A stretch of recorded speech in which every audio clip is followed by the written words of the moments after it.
बरं, भूमिपूजन करायला आलायस ना, कर ना, फोड ना नारळ, डोक्यावर फोड नाही तर दगडावर फोड, एकच आहे. पण ते करताना सुद्धा घराण्याशावरती टीका. म्हणजे ह्याचं कार्ट तिकडे क्रिकेट कंट्रोल बोर्डाचा अध्यक्ष झाले, ते त्याच्या क्रेडिटने झाले, मेरिटने झाले. आणि घराणेशाही कोणाची? ठाकरेंची. अरे उभा राहून दाखवू समोर.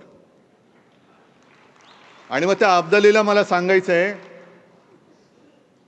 आम्ही आमच्या आईवडिलांचे ऋण मानणारे घराणेशाहीचे म्हणा किंवा घराण्याच्या परंपरेचे पाईक आहोत, वारसदार आहोत.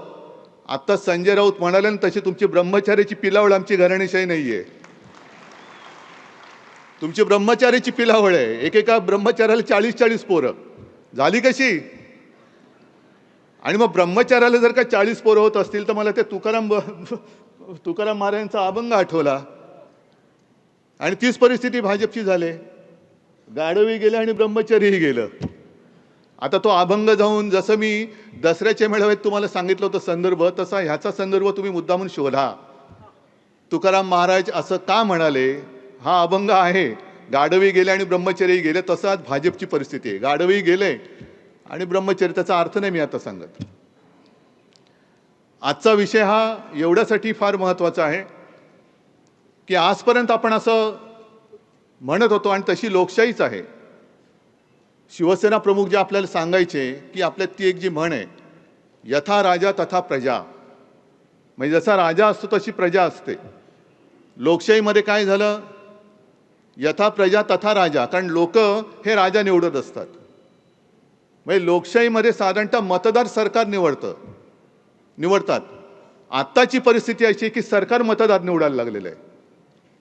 म्हणजे सरकार ठरवणार कोणी मतदान करायचं आणि कोणी नाही करायचं. याला उडवा, त्याला वरती गेले कोणाचा तरी त्याला सर्व पित्री म्हणून खाली आणा. हे असे सगळे बोगस प्रकार यांचे चाललेले आहेत. म्हणून मी उपशाखा प्रमुखांना खास बोलवले, बरोबर शाखा प्रमुखांना बोलवलंय. उपविभाग प्रमुख आहेत आणि विभाग प्रमुख आहेत. काय करायचं? एका यादीमध्ये साधारणतः 1200 नावं आहेत. 1200 म्हणजे घरं किती झाली? साधारणतः हे 40-40 नावाची घरं सोडा, 4 ते 5 जणांचं एक कुटुंब धरलं तर 300 घरं होतील.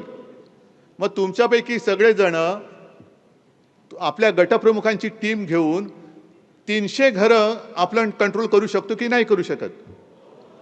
300 घरं आपण जाऊन मतदार यादीचं वाचन तिकडे तोच माणूस नावानिशी, पत्त्यानिशी, चेहऱ्यानिशी राहतोय की नाही तपासू शकतो की नाही शकत? हे आजपासून सुरू करायचं. आता isakal.com आहे देशातील नंबर 1 ची मराठी न्यूज वेबसाईट.